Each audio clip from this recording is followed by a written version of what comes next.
ရှင်ဖေဟာယနေ့နှစ်သစ်မှာစ၍တပည့်တော်၏မိဘနှစ်ပါးနှင့်9ရက်သားသမီးအပေါင်းအားလုံးကျမ်းမာချမ်းသာဘေးကင်းကြပါစေရှင်ဖေဟာတပည့်တော်ဟာစိတ်ဆင်းရဲစေခဲ့တဲ့သူတွေလည်းကျမ်းကျမ်းမာမာနဲ့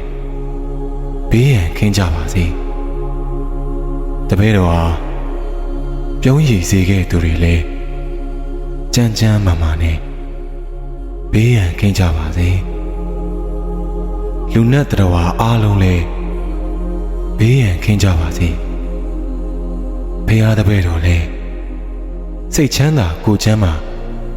ရှိရပါလို့ရဲ့အရှင်ဖေဟာ